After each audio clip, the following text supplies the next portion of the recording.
Do you want somewhere to live? Would you like to live somewhere that you own? Bad luck. You are in 2020's Britain, where there is a housing crisis, just like 2010's Britain, in 2010's Britain, and 1990's Britain. What are we going to do about it? Well, one scheme is known as rotational housing, and I'm lucky enough to be joined by two gentlemen here to discuss it. First, Hampstead Brighton, he's the designer of this new rotational living scheme, and we are joined by Edward Tealater MP, a junior housing minister. I'd like to start with you, Mr. Brighton. Could you tell me exactly what this rotational living scheme is all about? Yes, James. So it's about saving space, it's about efficiency, it's about maximising the potential of a housing situation. So basically, each person will have their own room, or as we call them in the scheme, pod. This room pod has all of the essentials needed for a comfortable life. It's got a waste chute. It has a screen for entertainment. It even has and work. And work, quite exactly. I mean, it's important because we need the economy to keep going, don't exactly. we? Well said, well said. And we're even experimenting currently with a comfy side, which so like a comfy wall, because as I'm sure you're aware, your viewers may not be. Come 9 p.m, we treat that as the cut-off time. That's the end of the day. Bedtime, not to put too fine a point on it. And the building itself will rotate on the soft side. So then the soft side becomes wonderful. The bed for the sleeping resident. Now, as I understand it, you'll be able to pack in 7,000 people into each building, which is no larger than 2 terraced houses. This is fantastic space efficiency.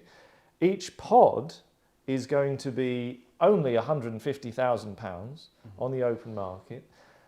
An unbelievably cheap price when you compare it to housing today. Believe me, the board of directors have had a few things to say about that, but I've held firm. I've held firm on that point. Mr. Tealater, what are your thoughts on this? This has got to be a game changer for housing in this country. Absolutely, and really, we need innovative ideas, as Hampstead's had, to really change the issues with the housing crisis. Yes.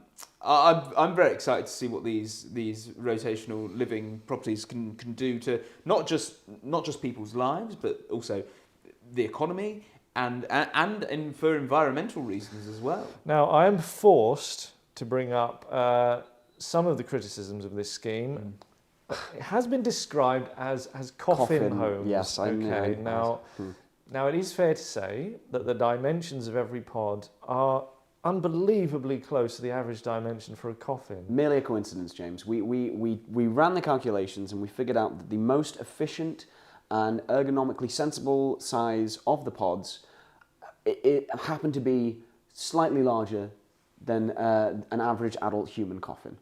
And as I understand it, not only the screen and the soft side, but there is a chute for waste. Yes, exactly. Which you don't get in coffins. Quite, yeah. None of those things, and perhaps the comfy side. But the point is that it's incredibly reductive to make that argument, and I feel like we're seeing that pushed from the housing market barons.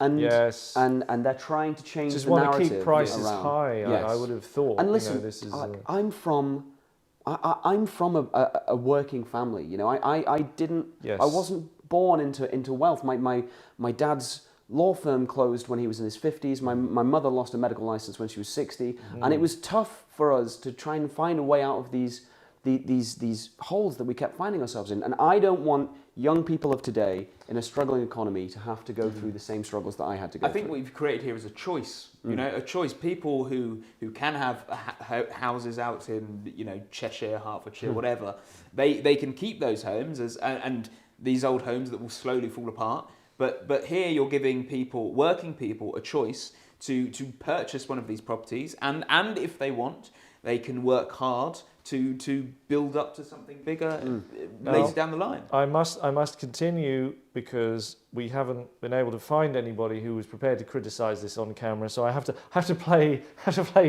devil's advocate here and say, what do we do what do we do since there's no ability to come and go due to the lack of corridors and the lack of doors, frankly. Residents will be poured into their pod in succession from the centre outwards. When somebody dies, particularly in a central area in the building, what is the procedure at that point? Well, it's a very important question, James. And I think a key point is that we all recognise that any death is a tragedy, of course. Any death. Any death. For any reason is a tragedy. Yes. And even if you've only spent £150,000 on housing. well, exactly. I mean, that will soften Even the blow. though- Of course, that'll soften the blow. But regardless, any death is a tragedy. And we are tackling the issue of having these centralised corpses and trying to work out a way that we can extract them from the pod with minimal fuss, minimal awareness of the other pod members, and we're getting really close to some very promising results. I would say. We talk sometimes before the cameras come on, and we were discussing this, weren't we? And it, a vacuum system. Yes, in the waste chute, perhaps, because what are we after we've died but Waste. Yes. Perfect. Now, this also, Mr. Tealater, this deals with the undertaker crisis that we're having in this country. Yes, we have many people who don't want to be touching these dead bodies, No, and would. the people who are living in these pods, you know, other working people want to touch and potentially contaminate themselves with these bodies, and really that's already having an effect on the economy and the funeral business. So this would be a very good solution to dealing with that. Sucking them directly into the sewers where they can be poured out to sea and nobody touches them. Exactly. Yeah. And even the smell is dealt with It's as perfectly we're already green. used to. I just think we're living in a different age now. You know, we some industries, tragically, are going to naturally die. We don't have lamplighters anymore roaming the streets. Should we have undertakers? I know it sounds harsh, but we live in a dynamic, technologically, efficiency-driven age. Nobody wants to do that anymore.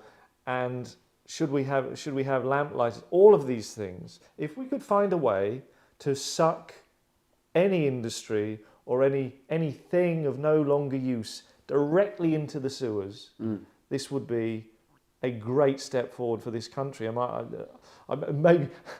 Maybe I'm wrong. Maybe I'm wrong. Are you going to tell me I'm wrong about that? I don't think so. No, I think you've hit the nail on the head there. Yes, right, this is the perfect. So in many ways, I mean, I don't have shares in this scheme, obviously. You know, I come at this from an impartial position, but I can see very few drawbacks apart from calling names, Coffin Homes. Well, I mean, but that's all semantics, James. We can move past that. It's a disgrace. It's a disgrace. They should. If you can't say anything nice, you Don't shouldn't say say anything at all. Well said.